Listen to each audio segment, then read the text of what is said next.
Ya, Shalom. Firman Tuhan datang buat kita semua hari ini dalam Injil Lukas pasal 5 ayat 1 sampai 11, di mana peristiwa bersejarah ini sangat terkenal ketika Tuhan Yesus memilih murid-muridnya untuk pertama kali. Yesus sedang berjalan menyusuri danau Genesaret, dan ketika itu Tuhan Yesus berjumpa dengan Simon yang baru saja menjala ikan. Tapi sepanjang malam Simon gagal, dia kecewa, dia tidak mendapatkan apa-apa. Lalu Tuhan Yesus memberikan perintah kepada Simon, bertolaklah ke tempat yang lebih dalam. Tapi Simon menyanggah, membantah perkataan Tuhan Yesus dengan berkata, "Guru, kami tuh sudah sepanjang jalan, sepanjang malam kami cari ikan, tapi hasilnya sia-sia."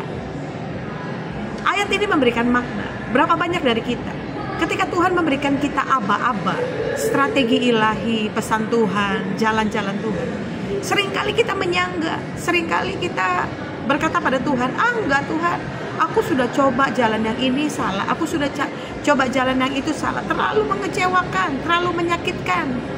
Tapi akhirnya Simon berkata pada Tuhan Yesus, "Baiklah, karena Engkau yang memintanya, maka aku akan kerjakan." Lalu apa yang terjadi? Ketika Simon menuruti perkataan Tuhan Yesus, dia bertolak ke tempat yang lebih dalam. Perahu itu penuh dengan ikan sampai perahu itu hampir tenggelam. Hal yang penting pertama, pentingnya saudara dan saya memiliki keterhubungan yang lebih dalam lagi dengan Bapa di sorga, senantiasa mengalami realita Tuhan. Taat itu adalah kunci kesuksesan kita. Itu hal yang penting pertama.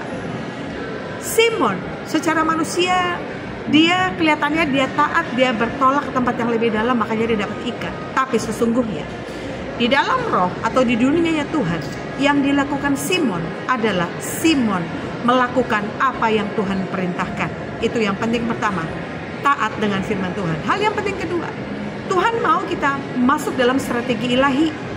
Ini bisa berbicara untuk orang-orang yang bekerja di dunia bisnis, marketplace, atau juga di misi penginjilan. Penting buat kita untuk kita masuk dalam strategi ilahi. Kalau kita lihat Raja Kores bagaimana hidupnya dipimpin Tuhan, padahal dia raja orang kafir, saudara.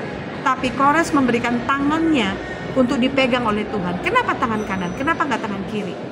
Biasanya tangan kanan itu lebih dominan, saudara. Artinya segala sesuatu yang kita merasa hebat, kita berhasil, semua prestasi kita, serahkan itu sama Tuhan. Karena cuma Tuhan yang paling melihat.